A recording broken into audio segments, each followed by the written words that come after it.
Hey there, I'm Rick, but my buddies call me Head. I work as a broadcast engineer at WBDK, a local CBS station in Atlanta, Georgia.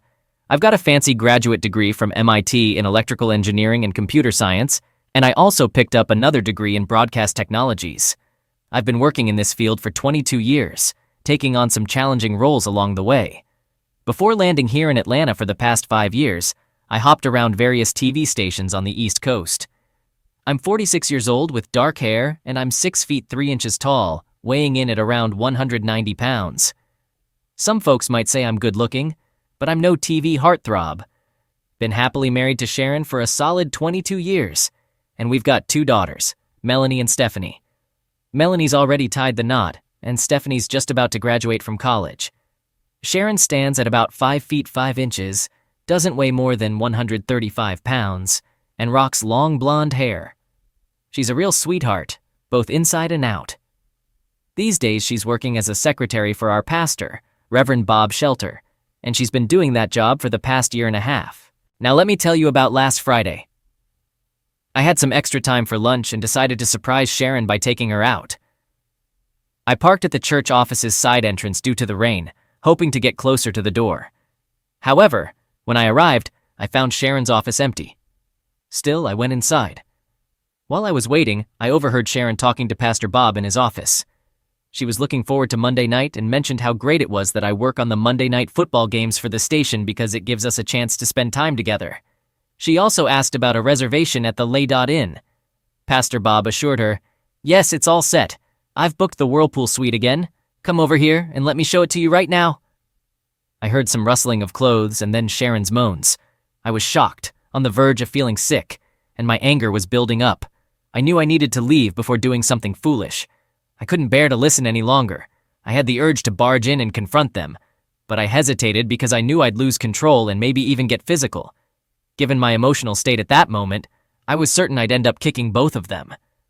However, I didn't want to face the consequences of my actions, so I made the tough decision to turn and leave.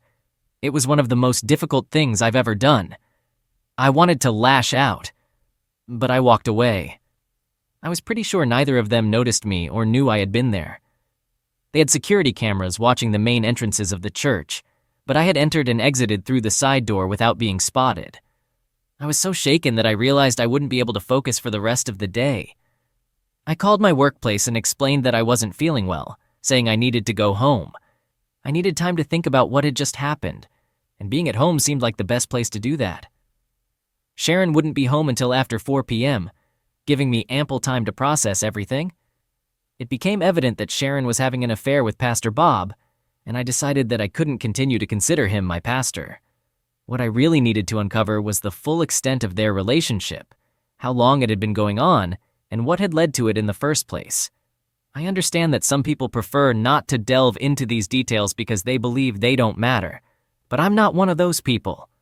I desperately wanted to understand why this had occurred in my seemingly wonderful marriage. A marriage that, in Sharon's eyes, apparently wasn't as wonderful as I thought. She wasn't the sweet person I had believed her to be, and I was determined to uncover the truth. I wasn't weak, and I was determined to get to the bottom of this situation, ensuring that both of them faced the consequences of their actions. Once I arrived home, I brewed a pot of coffee and went outside to sit on the patio, hoping the pleasant weather and fresh air would help me think clearly. I needed to make sense of everything that had happened. I won't deny that I shed a few tears that afternoon because I did.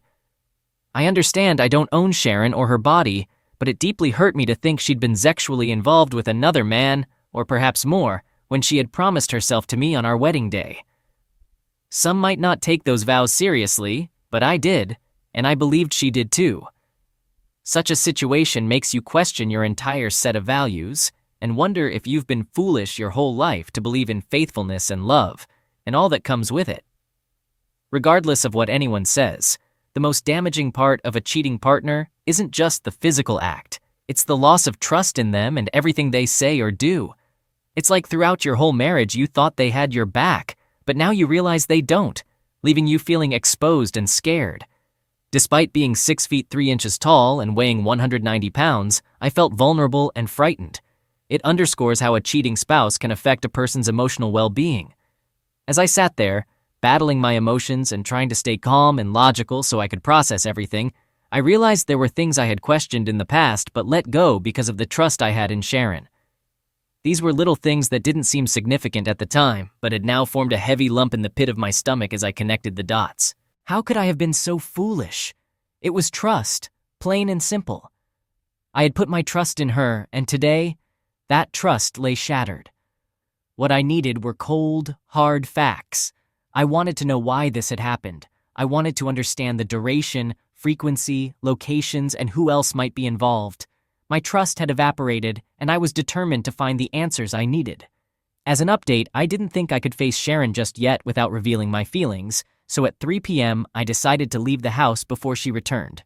I drove into town and stopped by the station to pick up a few things I'd need for the next couple of days.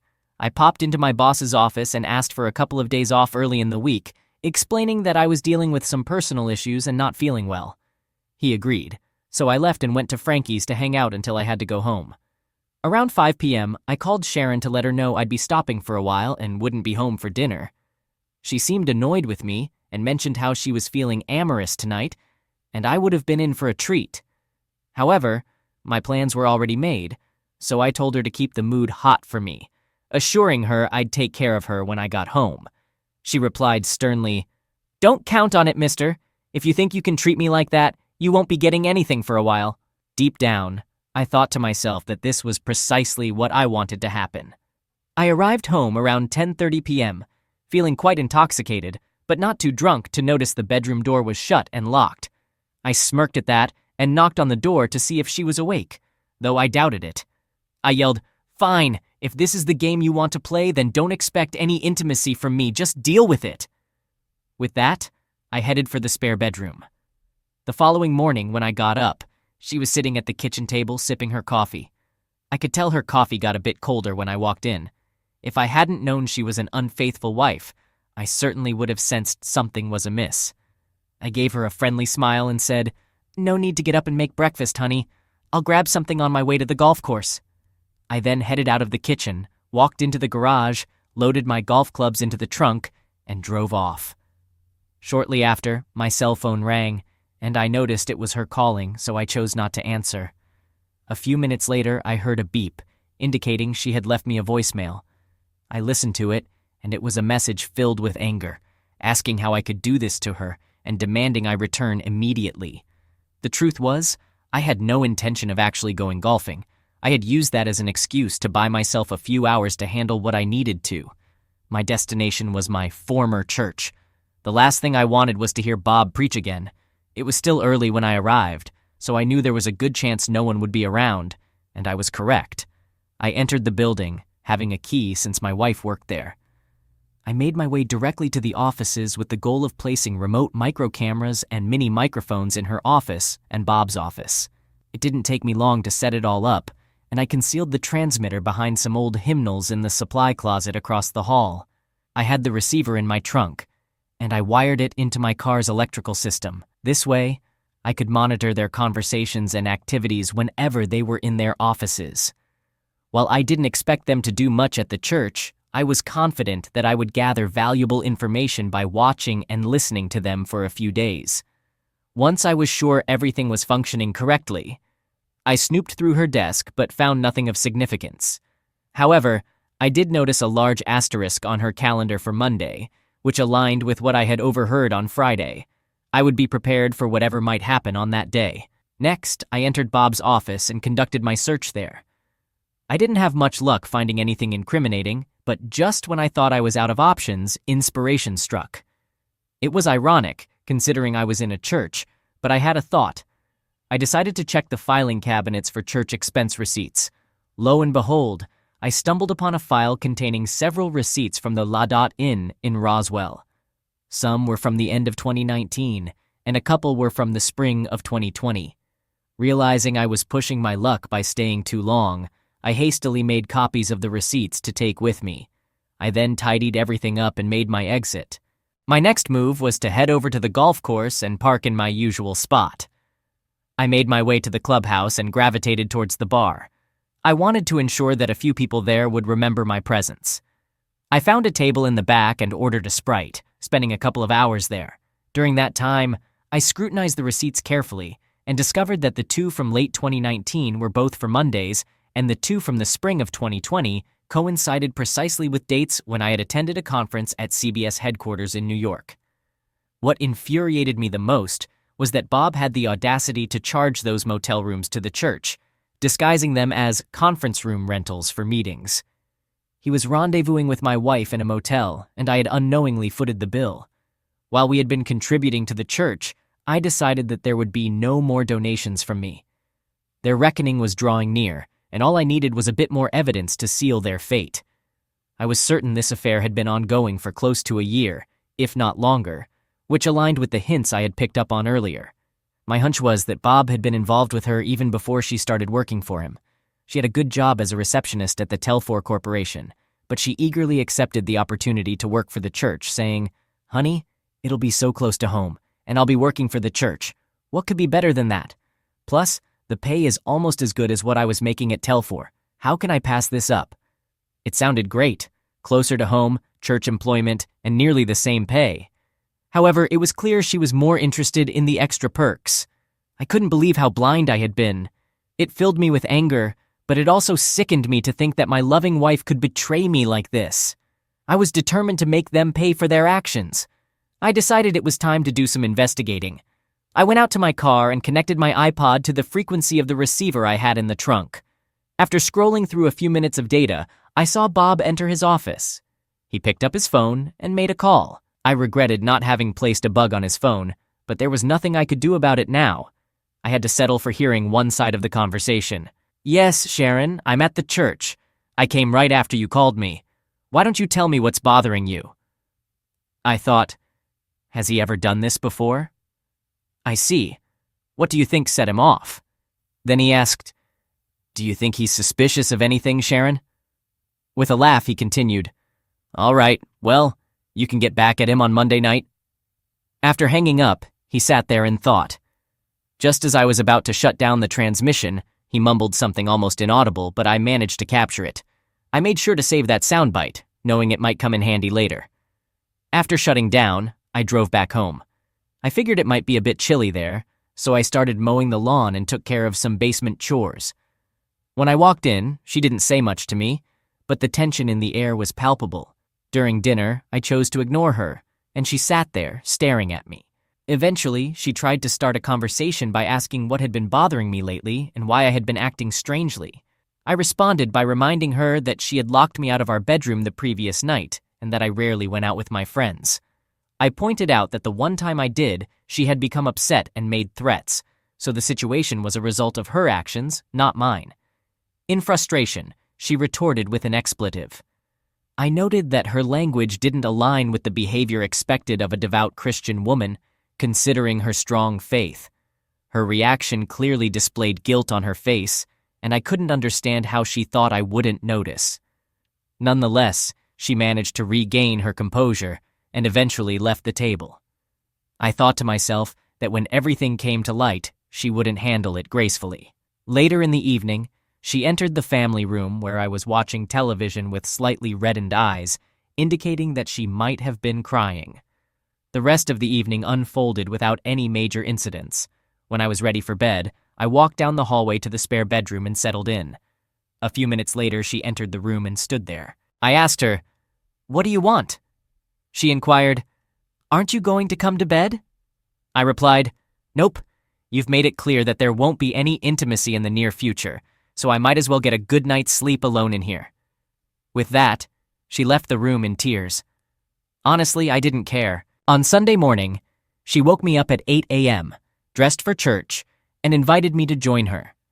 I declined, explaining that I had no plans to attend. She left the room with a certain look on her face, suggesting she was beginning to understand the situation.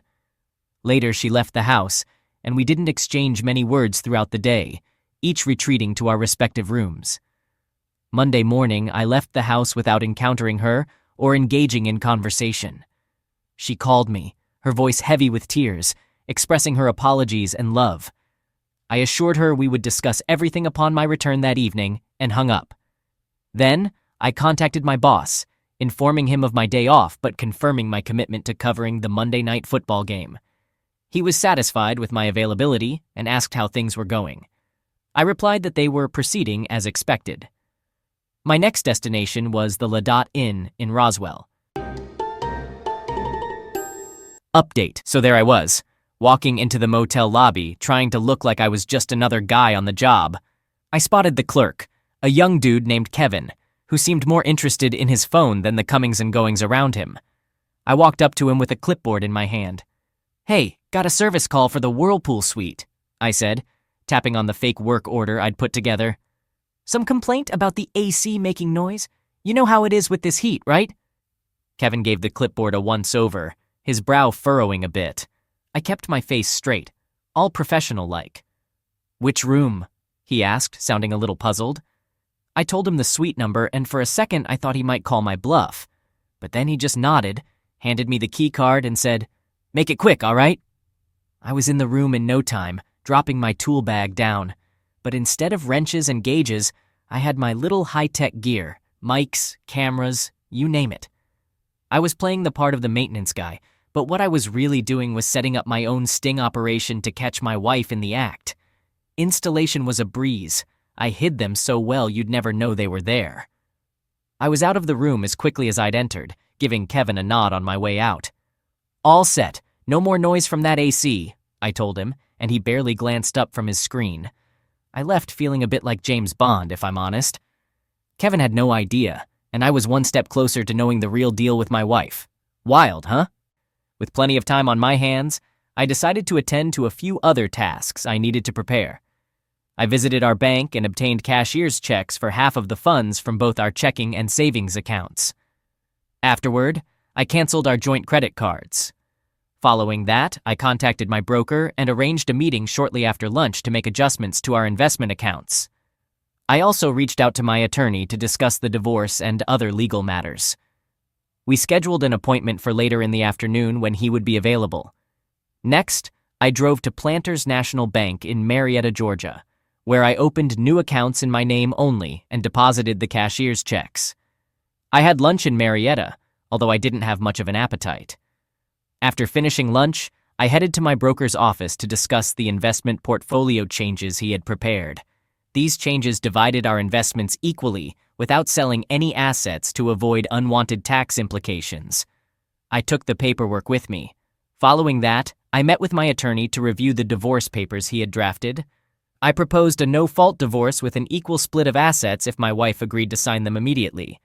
If she refused, I had him include a provision for filing for divorce based on adultery. I was fairly confident she would sign them right away. With everything taken care of, all I had left to do was grab dinner and then head to the station to oversee the Monday Night Football broadcast. After leaving my attorney's office, I turned on my cell phone and discovered a couple of messages from Sharon.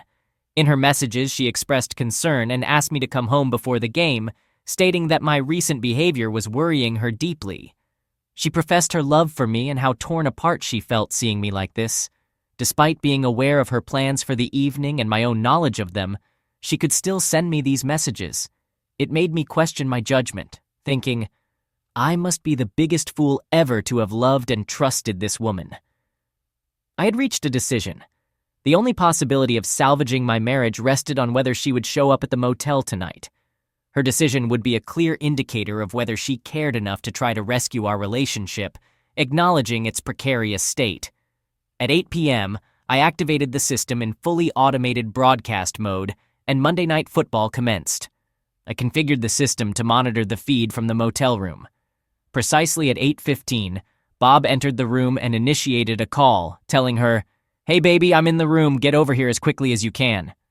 Sharon replied, "Okay honey, I'll be there in a few minutes." After ending the call, he muttered a few more words that I overheard, though I would need to listen again later to confirm the exact content. My marriage appeared to be unraveling, and while I didn't anticipate her ending it, the pain still cut deep. This experience only reinforced my determination to make them face the consequences. I took out my list of people to contact and began dialing, a task that consumed nearly half an hour. Sharon had already arrived at the motel, so I returned to monitoring the video and audio feed. She expressed, "Oh God, Bobby, The thought of you being intimate with me excites me so much. I really value these nights together," she confided. In response, Bobby invited her closer, saying, "Tonight, darling, I'm going to fulfill your desires." She responded, "I adore it when you talk passionately to me, Bobby." My heart sank, and a nauseating feeling washed over me. Here were a pastor and a church secretary along with my once sweet and loving wife, descending into a dark abyss of depravity that I couldn't comprehend. In the moments that followed, I would witness just how twisted they could become. They both deserved the consequences that awaited them. There was no doubt about it. She positioned herself on the bed, and I couldn't bring myself to describe it any further. The person who had once been the love of my life. He finished his act, and I understood that our future together was irreparably shattered. Though consumed by agony, my seething anger kept me focused. If they had seen me in that moment, they might have cowered in fear and dread. At that point, I had lost much of my humanity. My sole purpose was to bring them to justice. After enduring their actions for 45 minutes, I had seen enough. It was halftime during the football game, and it was time for the halftime show. I switched the system to live assist mode and began playing back the recording of Bob and Sharon from the beginning. Within minutes, the phone began ringing relentlessly. I chose to ignore all the calls and took out my cell phone. I dialed Sharon's number, and the ringing echoed through the monitors. She glanced at her phone and remarked, "It's Head. This time I won't answer his call. Let's see how he likes it." I hung up and dialed again.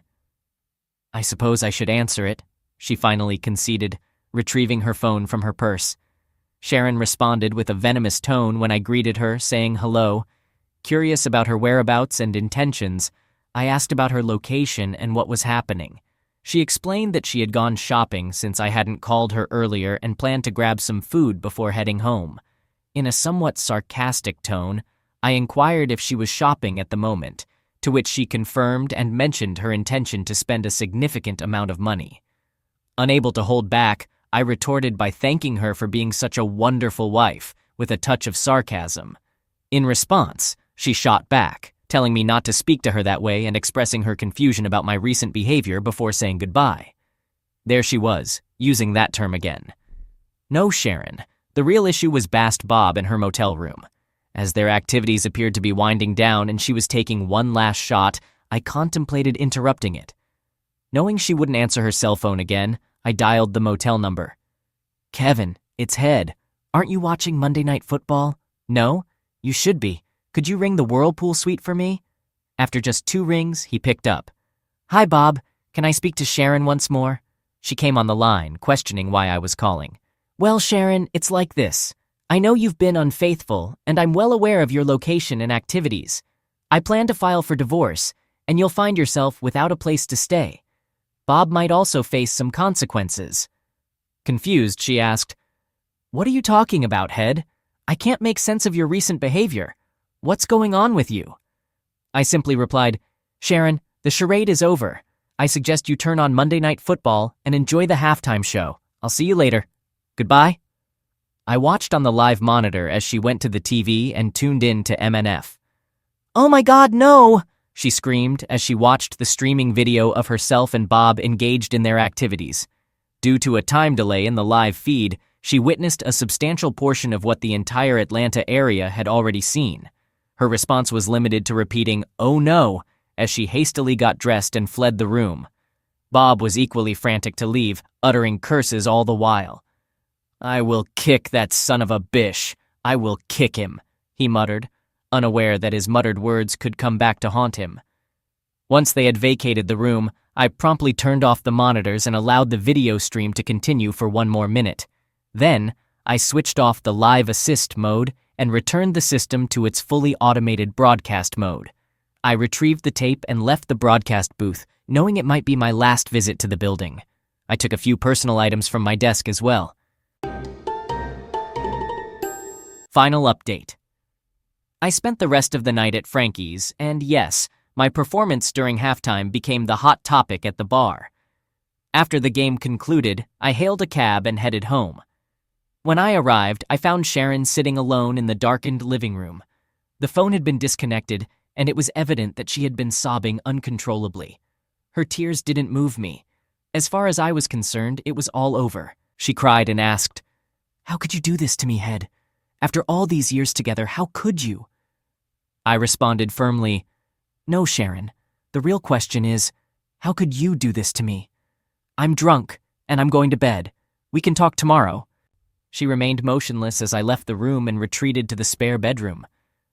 The next morning, I woke up with a nasty hangover, and she was still on the sofa with dark circles under her eyes. It appeared she hadn't slept at all, but again, I didn't care. She had brought this upon herself. I nonchalantly put the phone back on the hook, and it immediately began ringing. For the next hour and a half, I fielded calls from family members, including her parents, friends, church acquaintances, my now ex-boss, and both of my daughters. They were deeply upset by what they had witnessed, and nothing I said could console them. I understood that it was harsh for them to have seen what they did, but they were adults and would eventually move past it. I also received a call from Mrs. Bob, who inquired about whether I had kept a tape of the entire incident.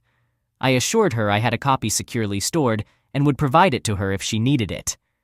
It was evident that everyone I had called had watched the Monday Night Football halftime show, and they didn't hesitate to let me know. Some were angry due to its explicit content, while others, like Sharon's parents, considered my actions terrible for exposing her like that. However, most people were sympathetic and understood my perspective. It was a challenging ordeal, but it was the price I had to pay for my actions. Sharon remained seated, sobbing throughout the ordeal. Eventually, I left the phone off the hook once more and went to prepare some coffee. When I returned, I offered her a cup and handed her the divorce papers and investment documents she needed to sign. I stated, "Sharon, I'm filing for divorce. After discovering your infidelity and witnessing what I did last night, it's clear you've been cheating on me for at least a year or longer. There's no way I can continue in this marriage." I held up the papers. "These are the divorce documents, and if you read them, you'll see I'm requesting a no-fault divorce and proposing an equal division of our assets. To proceed with this, you must sign both the divorce agreement and the agreement for splitting our investments right now. There will be no negotiations or modifications to these documents.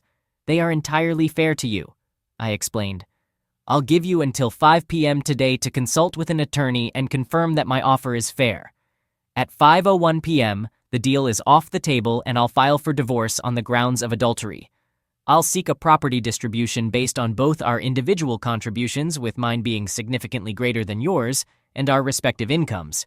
In essence, I'll go after everything I can. Let's be clear, this is the best deal you can get, so consider it seriously," I warned her. "And in the end, it would be unwise to contest a divorce based on adultery when the whole of Atlanta will know it's the truth.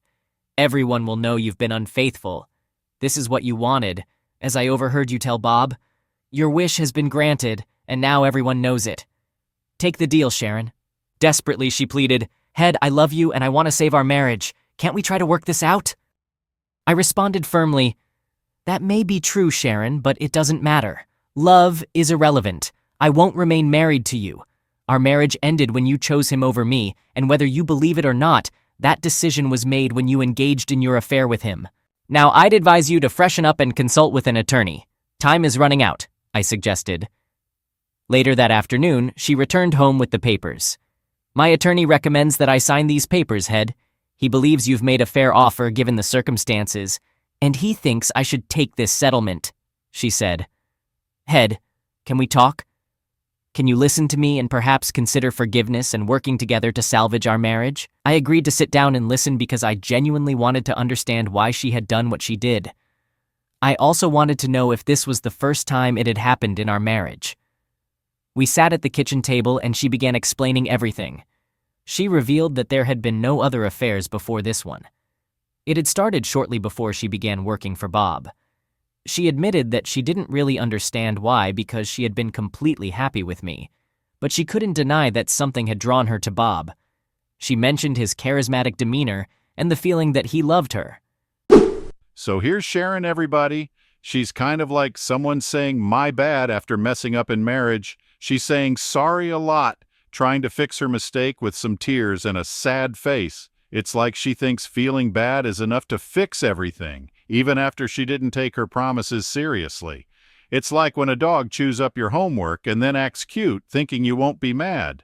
Tough luck, Sharon. Life's not a game, and you can't just say sorry to make it all okay. Seems like just being sorry isn't enough right now.